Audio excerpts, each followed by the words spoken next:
Selamat datang kembali pada kuliah KL 2102 Statika. Kali ini kita akan membahas beberapa contoh perhitungan dari materi tentang gaya yang sudah kita pelajari sampai saat ini. Contoh pertama, kita diminta menjumlahkan atau menggabungkan dua buah gaya P1 24 kN dan P2 18 kN dengan arah masing-masing seperti tergambar di sini. Yang satu horizontal, yang satu lagi mengikuti garis AD. Terdapat sejumlah titik dan jarak dan sudut yang dapat kita gunakan untuk membantu perhitungan kita. Gaya P1 dan P2 sudah saling menyambung sehingga kita bisa langsung menggunakan aturan segitiga untuk mendapatkan vektor resultan R.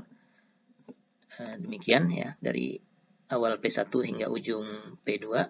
Namun untuk menghitung besarnya, kita perlu menentukan dahulu sudut ini, sudut antara P1 dan P2 yang akan sama dengan sudut di bawah ini, sudut CDA ini ya.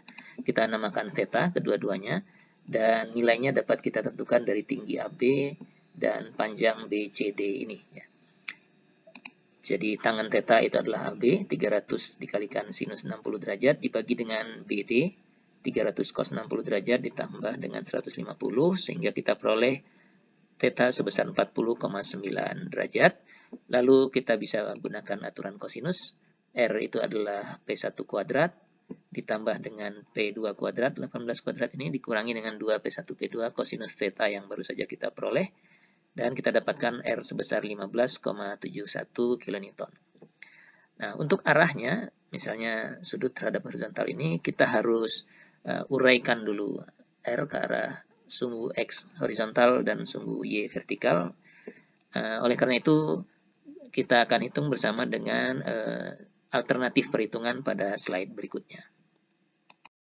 Sebagai alternatif perhitungan, kita dapat menjumlahkan komponen-komponen masing-masing gaya dalam arah sumbu X dan Y terlebih dahulu, baru menggabungkannya menjadi resultan R. Komponen dalam arah sumbu X adalah jumlah dari P1, karena P1 arahnya sudah dalam sumbu X, dan komponen P2 dalam arah sumbu X, yaitu P2 kosinus theta yang tadi sudah kita hitung, dan kita dapatkan nilai minus 10,39, artinya arahnya ke kiri seperti ini. Sedangkan komponen total dalam arah sumbu Y hanya ada dari P2 sinus theta, jadi diperoleh minus 11,78. Baru kemudian dari keduanya kita gabungkan menjadi R, dan arahnya adalah sudut alfa ini, di mana R adalah akar Rx kuadrat tambah Ry kuadrat, yang hasilnya 15,71, sama seperti yang kita peroleh sebelumnya. Dan sudut alfa diperoleh dari arkus tangen Ry dibagi Rx, dan didapatkan alfa nilainya 48,6 derajat.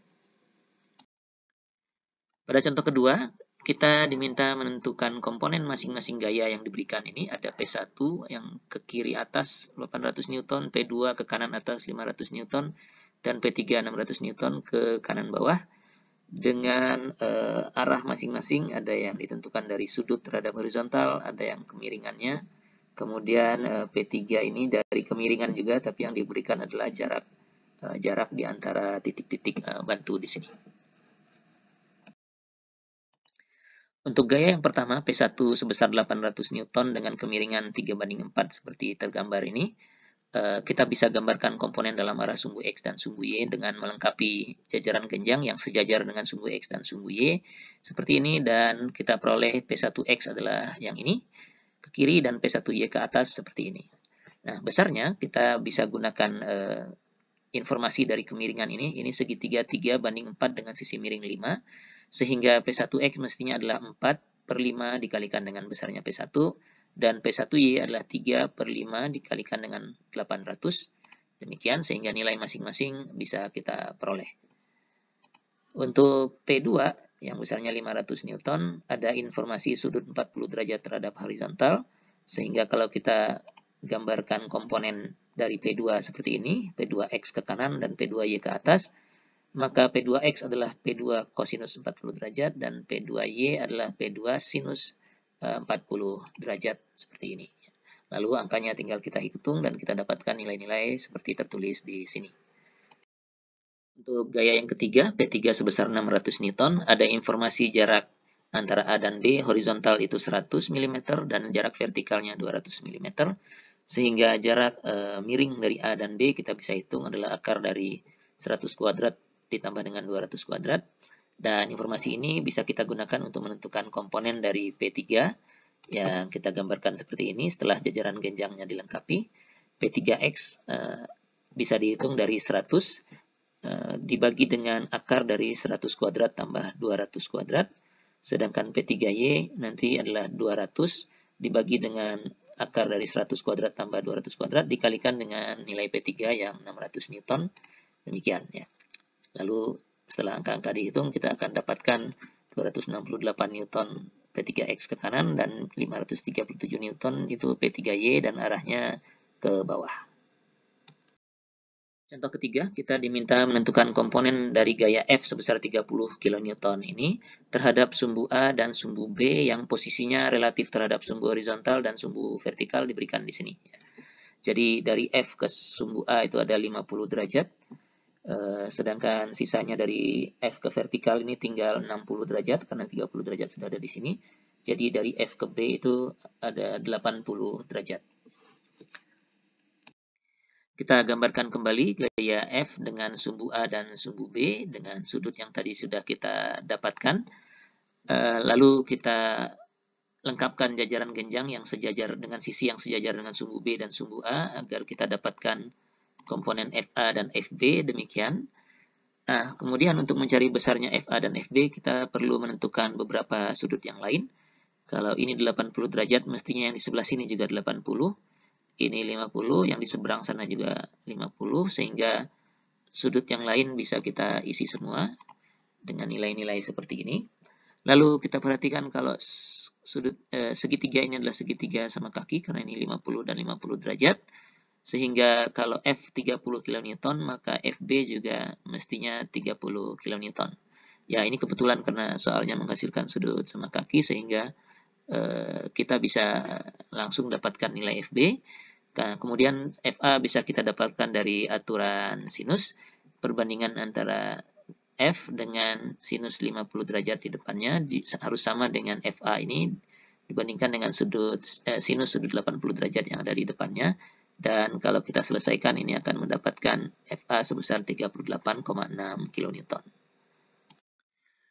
Sebagai alternatif, kita bisa menggunakan hubungan antara komponen dalam arah sumbu X dan Y dari F dengan komponen dalam arah sumbu X dan Y dari FA dan FB nanti untuk menentukan berapa besarnya FA dan FB. Pertama kita gambarkan dulu jajaran genjangnya demikian yang sejajar dengan sumbu A dan sumbu B sisi-sisinya. Lalu kita dapatkan FA dan FB seperti ini, di mana FA dan FB adalah komponen dari F sehingga penjumlahan vektor ini F sama dengan FA tambah FB berlaku.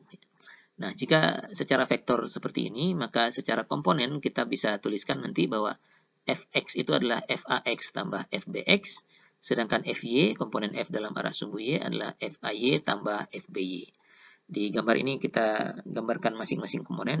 Ini adalah komponen dari F terhadap sumbu X dan sumbu Y, di mana nilainya nanti adalah Fx 30 kosinus 30 derajat, Fy-nya 30 sinus 30 derajat. Kemudian Fax dan Fay juga bisa kita dapatkan seperti ini, di mana Fax itu adalah Fa dikalikan cos 20 derajat, dan Fay-nya adalah Fa dikalikan sin 20 derajat, arahnya ke bawah ya, negatif. Kemudian untuk Fb, seperti ini, kita dapatkan nanti Fbx itu adalah Fb dikalikan sinus 20 derajat, dan Fby itu adalah Fb dikalikan kosinus 20 derajat.